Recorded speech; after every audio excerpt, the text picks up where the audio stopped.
Mes amis Verseaux, bonjour et bienvenue sur la chaîne Tarot à Merveille. Pour votre tirage général, ceux qui me découvrent, soyez les bienvenus. J'espère que vous allez bien. Allez, c'est parti. Fermez les yeux un instant. Imaginez-vous le 28 de ce mois. Imaginez cette journée, pas dans les détails, dans la sensation.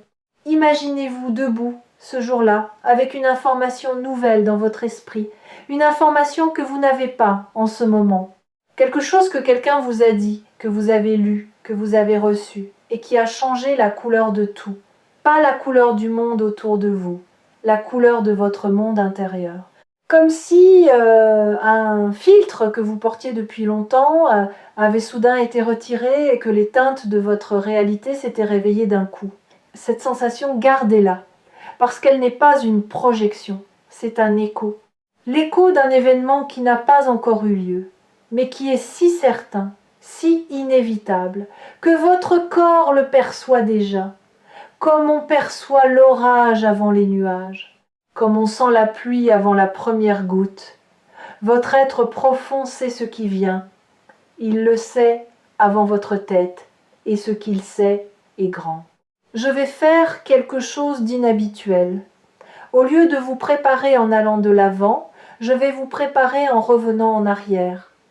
Je vais partir du 28, de ce moment où la nouvelle explose, et je vais remonter le fil du temps, jour par jour, signe par signe, jusqu'à aujourd'hui, pour que vous voyiez, avec des yeux neufs, tout ce que la vie a déjà mis en place pour vous amener à ce moment, tous les indices que vous avez reçus sans les reconnaître, toutes les préparations silencieuses qui se déroulaient pendant que vous pensiez que rien ne bougeait. Partons du 28. Remontons. Les jours juste avant le 28. Dans les jours qui précéderont immédiatement la nouvelle, vous sentirez une accélération. Pas une accélération du temps extérieur. Les jours dureront 24 heures comme d'habitude. Mais votre perception va changer. Les choses vont sembler se déplacer plus vite autour de vous. Les conversations vont aller à l'essentiel plus rapidement. Les décisions que vous reportiez vont soudain vous sembler urgentes. Les hésitations vont se dissoudre, comme si un brouillard que vous ne perceviez même plus se levait et que le paysage, soudain visible, exigeait une action immédiate. Vous sentirez aussi une nervosité particulière, pas de l'anxiété, de l'anticipation, la même sensation que la veille d'un voyage, quand les valises sont presque faites et que le corps hésite entre l'excitation du départ et la nostalgie de ce qu'on laisse. Parce que la grande nouvelle que vous allez recevoir implique un départ, pas un départ physique nécessairement, un départ intérieur, le départ d'une version de vous-même qui ne sera plus nécessaire une fois que l'information sera connue. Et votre corps, qui sait avant votre tête, commencera à faire ses adieux à cette version, pas avec tristesse, avec la gratitude discrète de celui qui sait que le chapitre qui se ferme a été utile, même quand il a été douloureux.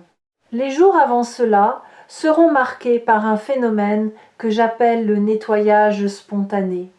Vous aurez envie de ranger, de trier, de jeter des choses que vous gardiez depuis longtemps sans savoir pourquoi, des vêtements qui ne vous ressemblent plus, des papiers qui appartiennent à un passé révolu, des objets chargés de souvenirs que vous n'avez plus besoin de garder parce que les souvenirs eux-mêmes se sont transformés. Ce nettoyage ne sera pas motivé par un désir de propreté. Il sera motivé par une impulsion plus profonde, celle de faire de la place, de libérer de l'espace physique pour accueillir ce qui vient. Et le corps sait que ce qui vient prend de la place, beaucoup de place. Remontons encore, 2 semaines avant le 28. C'est ici que les signes deviennent plus subtils mais plus fréquents. Vous commencerez à remarquer des répétitions, des thèmes qui reviennent dans des contextes différents. Un mot, un concept, une idée que vous entendrez dans une conversation, puis retrouverez dans un article, puis verrez affiché quelque part, puis entendrez dans la bouche d'un inconnu. Ces répétitions ne sont pas des coïncidences, ce sont des confirmations. L'univers ne sait pas murmurer, il répète, il insiste. Il revient avec le même message sous des déguisements différents jusqu'à ce que vous finissiez par dire « D'accord, j'ai entendu ». Le thème qui se répétera pour vous est celui de la valeur, de votre valeur, pas votre valeur financière, votre valeur intrinsèque, ce que vous apportez au monde par votre simple existence, ce que vous donnez sans compter et que personne ne reconnaît, y compris vous-même. Ce thème va surgir partout, dans les mots de vos proches, dans les contenus que les algorithmes pousseront vers vous, dans les réflexions que votre propre esprit produira dans les moments de silence, et chaque répétition creusera un peu plus profondément le sillon de cette vérité en vous. Vous valez davantage que ce que vous acceptez. Vous méritez davantage que ce que vous tolérez, et quelque chose de grand arrive pour vous le prouver. Il y a aussi dans cette période un phénomène que vous avez peut-être déjà commencé à vivre sans le nommer. Un détachement sain, pas de l'indifférence. Du détachement, vous commencez à lâcher des choses auxquelles vous vous accrochiez par habitude plutôt que par conviction. Des rancunes que vous portiez comme des médailles, des griefs que vous chérissiez comme des trophées de guerre, des attentes que vous imposiez à des personnes qui n'ont jamais signé pour les porter. Ce lâcher-prise ne se fait pas dans la douleur, il se fait dans le soulagement, comme poser un sac à dos trop lourd après une longue marche. Le corps se redresse, les épaules descendent, et soudain, vous réalisez le poids que vous portiez. Non pas parce que quelqu'un vous l'a fait remarquer, parce que son absence vous révèle sa présence passée. Ce détachement est la manière dont votre être fait de l'espace pour ce qui vient. Vous ne pouvez pas recevoir quelque chose de grand avec les bras chargés de vieillerie. Il faut poser ce que vous portez pour ouvrir les mains à ce qui arrive. Et chaque rancune posée, chaque attente relâchée, chaque vieille douleur déposée est une main qui se libère. Durant cette même période, quelqu'un dans votre entourage va faire un geste inhabituel, pas un grand geste, un petit geste chargé d'une intention disproportionnée, un message envoyé au mauvais moment qui est en réalité le bon moment, un coup de fil sans raison apparente qui contient entre les lignes tout ce que cette personne n'ose pas encore dire clairement. Une attention minuscule mais si précise, si calibrée sur exactement ce dont vous aviez besoin à cet instant que vous ne pourrez pas l'attribuer au hasard. Ce geste sera un éclaireur, un précurseur de la grande nouvelle, pas la nouvelle elle-même, son avant-goût, comme la bande-annonce d'un film que vous n'avez pas encore vu mais qui vous fait sentir en 30 secondes qu'il changera quelque chose en vous. Pendant cette même période, votre sommeil va changer, pas nécessairement en qualité, en densité. Vos rêves vont devenir plus vivants, plus narratifs, plus chargés de symboles que votre mental ne pourra pas décoder, mais que votre intuition saisira au vol. Vous vous réveillerez certains matins avec la sensation d'avoir reçu une information importante pendant la nuit, sans pouvoir la formuler en mots. Comme si quelqu'un vous avait lu un livre entier pendant votre sommeil et que vous n'en gardiez que l'émotion finale. La joie peut être, le soulagement, la certitude inexplicable que quelque chose de bon est en route. Ne cherchez pas à analyser ces rêves, laissez-les travailler, ils préparent votre inconscient à recevoir ce que votre conscience n'est pas encore capable d'imaginer. Ils élargissent votre cadre de référence pour que, quand la nouvelle arrivera, elle trouve un espace intérieur assez vaste pour être contenue dans sa totalité, sans réduction, sans filtre, sans le réflexe habituel du mental qui miniaturise les grandes choses pour les rendre gérables. Remontons encore. Un mois avant le 28, c'est à dire, là où vous vous trouvez maintenant, ou très proche de maintenant. C'est ici, dans cette période exacte, que la préparation est la plus intense et la moins visible. Votre vie semble peu être immobile, stagnante. Vous avez peu être le sentiment que rien ne progresse, que les jours se ressemblent, que vous piétinez. Mais regardez avec les yeux du détective qui connaît déjà la fin de l'histoire. Ce piétinement n'est pas de l'immobilité, c'est de l'ancrage. Votre être est en train de planter ses racines plus profondément dans le sol de votre vérité pour pouvoir supporter le poids de ce qui va pousser. Les racines ne se voient pas, elles travaillent dans le noir, sous la surface, sans applaudissements, sans confirmation, sans la gratification immédiate que le mental réclame pour continuer. Et pourtant, sans racines, rien ne pousse, rien ne dure, rien ne résiste au vent.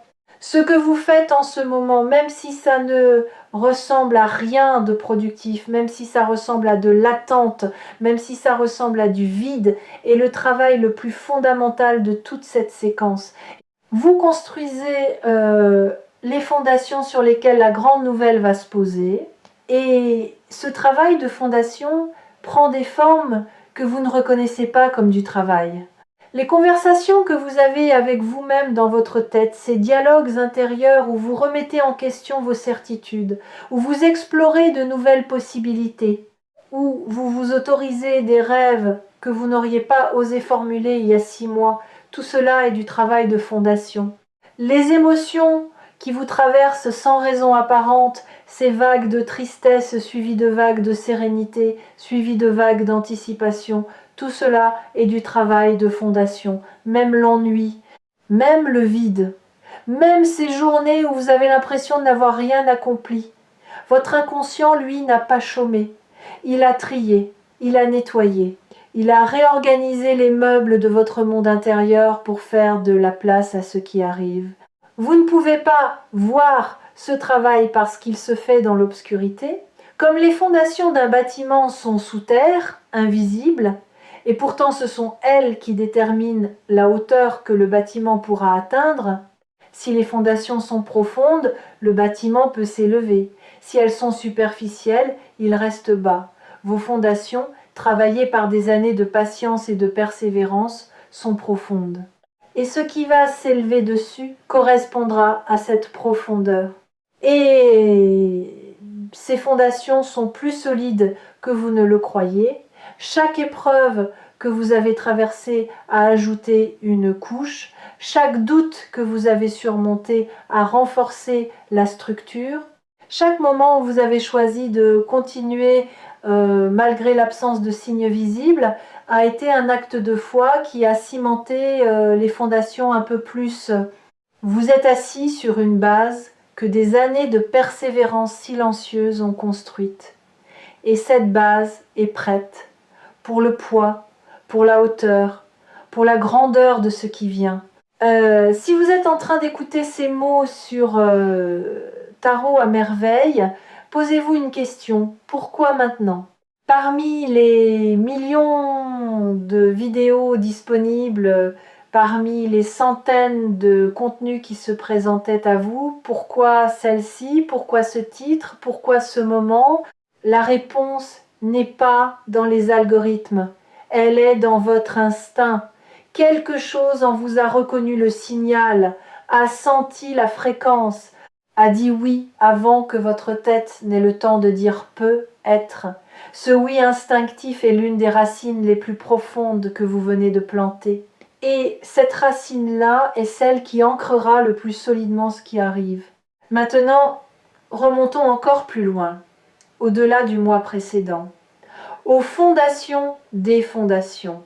Il y a dans votre histoire lointaine un moment que vous avez presque oublié, un moment où quelqu'un a dit quelque chose sur vous, pas à vous, sur vous, en votre absence. Ce quelqu'un a parlé de vous d'une manière que vous n'auriez jamais utilisée pour parler de vous-même, avec admiration, avec respect. Avec cette reconnaissance sincère que les gens n'expriment que quand la personne concernée n'est pas dans la pièce. Et ce commentaire prononcé dans votre dos a voyagé de bouche en oreille, d'esprit en esprit, créant autour de votre nom une aura que vous ne soupçonnez pas. Ce commentaire ancien est l'une des graines de la grande nouvelle. Il a planté dans l'esprit de quelqu'un une perception de vous qui au fil du temps a mûri en projet, en idée, en opportunité. En cette chose concrète et tangible qui va se manifester d'ici le 28, vous ne saurez peu être jamais quel commentaire c'était, vous ne saurez peu être jamais qu'il l'a prononcé, mais vous en verrez le fruit. Et ce fruit vous semblera sorti de nulle part, alors qu'il a poussé pendant des années dans le terreau de votre réputation silencieuse. Parce que votre réputation, celle que vous n'avez pas construite volontairement, celle qui s'est bâtie geste après geste, acte de gentillesse après acte de gentillesse, preuve d'intégrité après preuve d'intégrité, cette réputation travaille pour vous 24 heures sur 24 dans les esprits de ceux qui vous ont croisés. Elle parle en votre nom quand vous n'êtes pas dans la pièce. Elle ouvre des portes que vous n'avez même pas frappées. Elle pose votre nom sur des listes dont vous ignorez l'existence.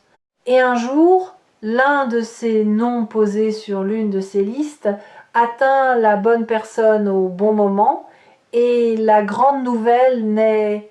C'est exactement ce qui est en train de se produire. Quelque part, votre nom circule. Votre visage traverse des pensées.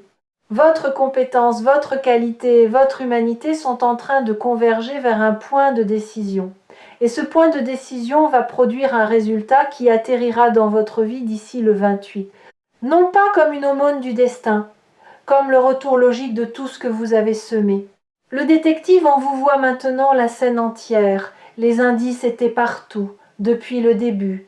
Le commentaire d'il y a longtemps, le travail silencieux des racines, les répétitions thématiques, le geste éclaireur, le nettoyage spontané, l'accélération finale, et le 28, comme destination, comme point de convergence de tous ces fils invisibles. La grande nouvelle que vous allez recevoir a quelque chose de particulier. Elle ne sera pas seulement bonne, elle sera juste, juste au sens de la justesse, précise, calibrée, taillée sur mesure pour votre situation exacte. Pas une bonne nouvelle générique qui pourrait s'appliquer à n'importe qui, une bonne nouvelle qui ne pouvait arriver qu'à vous. Parce que seul votre parcours, avec ses détours précis, ses épreuves spécifiques, ses choix particuliers, pouvait créer les conditions de son apparition. Cette nouvelle va concerner un domaine de votre vie que vous aviez cessé d'espérer, un domaine que vous aviez rangé dans le tiroir des causes perdues, un espace intérieur que vous aviez verrouillé avec les mots « c'est trop tard » ou « ce n'est plus possible » ou « j'ai raté ma chance », et la nouvelle va prouver que chacune de ces phrases était fausse, qu'il n'est jamais trop tard quand le timing est celui de l'âme, que rien n'est impossible quand les fondations sont prêtes, et que les chances, contrairement à ce qu'on vous a appris, ne se ratent pas, elles se reportent. Elles attendent, elles reviennent sous d'autres formes quand vous êtes enfin capable de les accueillir. Pensez à cela un instant. Toutes les portes que vous pensiez avoir fermées définitivement, toutes les opportunités que vous pensiez avoir laissées passer pour toujours, ne sont pas mortes. Elles sont en dormance, comme des graines dans un sol trop sec qui attendent la pluie. Et la pluie arrive. Pas sous la forme d'un déluge qui emporte tout, sous la forme d'une pluie fine, régulière, suffisante. La forme la plus nourricière qui existe, celle qui pénètre le sol au lieu de ruisseler en surface, celle qui atteint les racines au lieu de rester sur les feuilles. La grande nouvelle du 28 est cette pluie. Et les graines en dormance, celles que vous aviez oubliées, celles que vous aviez déclarées mortes, vont germer, pas toutes en même temps. Pas toutes de la même manière, mais elles germeront. Et chaque germination sera une surprise dans la surprise, un bonus que vous n'aviez pas anticipé, un cadeau dans le cadeau. Parce que quand la vie décide de donner, elle ne donne pas au compte-gouttes, elle donne en cascade. Et vous êtes capable maintenant, après tout ce chemin, après toutes ces racines, après toutes ces nuits où vous avez tenu bon sans savoir pourquoi, vous êtes enfin la personne qui peut porter cette nouvelle sans qu'elle la détruise, sans qu'elle la gonfle d'un ego fragile, sans qu'elle la paralyse de terreur. Vous pouvez la porter avec dignité, avec gratitude, et avec cette humilité particulière de celui qui sait que le grand ne vient pas de lui mais à travers lui. Quand le 28 arrivera, quand la nouvelle se posera dans votre vie, comme un oiseau se pose sur une branche qui ne savait pas qu'elle l'attendait, vous aurez le choix de votre réaction. Et je veux que vous choisissiez la réaction la plus difficile et la plus libératrice de toutes. Pas la surprise, pas l'incrédulité, pas le doute, la reconnaissance.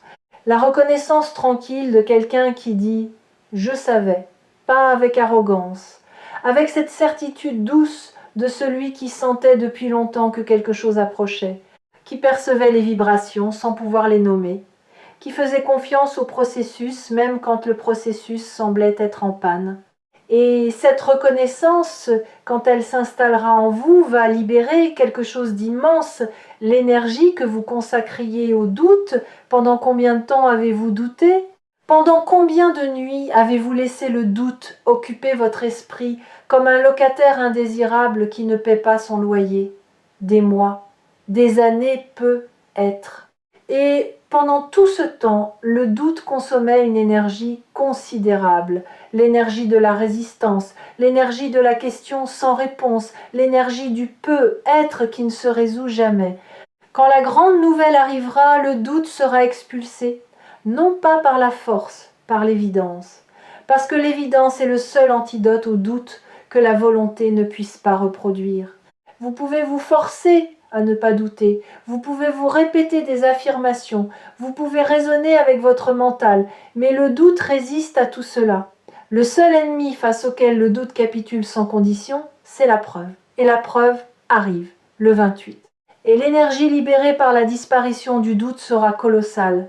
Imaginez ce que vous pourrez faire avec cette énergie, les projets que vous pourrez lancer, les relations que vous pourrez approfondir, les rêves que vous pourrez nourrir. Tout ce qui était impossible quand le doute monopolisait vos ressources intérieures deviendra soudain possible, non pas parce que le monde a changé, parce que votre réservoir d'énergie est enfin plein, enfin disponible, enfin orienté vers la construction plutôt que vers la résistance. Cette reconnaissance est le dernier acte de votre préparation, l'acte qui scelle tout le travail intérieur, qui dit à l'univers « j'ai reçu, j'ai compris et je suis prêt pour la suite ». Les habitués de tarot à merveille savent que chaque lecture porte en elle un moment de bascule, un instant précis où les mots cessent d'être des sons et deviennent des clés. Si cet instant s'est produit pour vous quelque part dans cette vidéo, si une phrase a résonné plus fort que les autres, si une image a provoqué un frisson ou une boule dans la gorge, alors le moment de bascule a eu lieu. Et ce qui a basculé ne reviendra pas à sa position d'origine, parce que les prises de conscience une fois faites sont irréversibles. On ne peut pas comprendre ce qu'on a compris. On ne peut pas sentir ce qu'on a senti. Et ce que vous avez senti en écoutant cette vidéo est la vibration exacte de ce qui vient. Le 28 n'est pas une date arbitraire, c'est le point de maturité.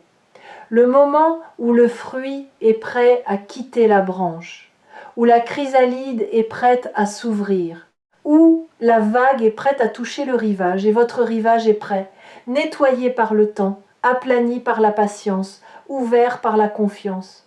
Ouvrez les mains, ouvrez le cœur, ouvrez cet espace intérieur que vous avez protégé pendant si longtemps. Ce qui arrive est grand, et vous l'êtes aussi, plus que vous ne l'avez jamais cru, plus que vos doutes ne vous l'ont jamais permis de voir, plus que le miroir ne vous l'a jamais montré. Et quand le doute reviendra dans les jours qui vous séparent du 28, revenez sur Tarot à merveille. Revenez à cette vidéo, revenez au fil du temps que nous avons remonté ensemble. Et rappelez-vous que chaque indice était réel, que chaque signe était intentionnel, que rien dans votre parcours n'a été gaspillé. Le 28 approche. Et ce qu'il porte à votre nom inscrit dessus depuis bien plus longtemps que vous ne le soupçonnez.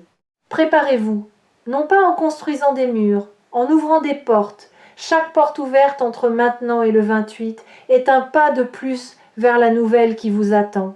Et cette nouvelle, quand elle arrivera, ne sera pas la fin. Elle sera le commencement de tout ce que vous n'osiez plus espérer. Le commencement d'un chapitre qui n'a pas de modèle, pas de précédent dans votre histoire. Un chapitre que vous écrirez avec des mains neuves, des mains débarrassées du poids des anciennes croyances, des mains libres de créer au lieu de s'agripper, des mains qui savent enfin recevoir sans serrer. Le 28 approche, Chaque jour qui vous en sépare est un jour de plus dans votre préparation. Pas un jour d'attente passive, un jour de transformation active, même si vous ne voyez rien bouger, même si tout semble immobile. En dessous, les racines travaillent, les fondations se renforcent et l'espace s'ouvre pour accueillir ce qui va tout changer. Vous n'avez jamais été aussi proche de ce qui vous était destiné depuis le début. Et le début, c'était bien avant que vous ne le croyiez, bien avant votre premier doute, bien avant votre première peur. Au tout premier battement de votre cœur,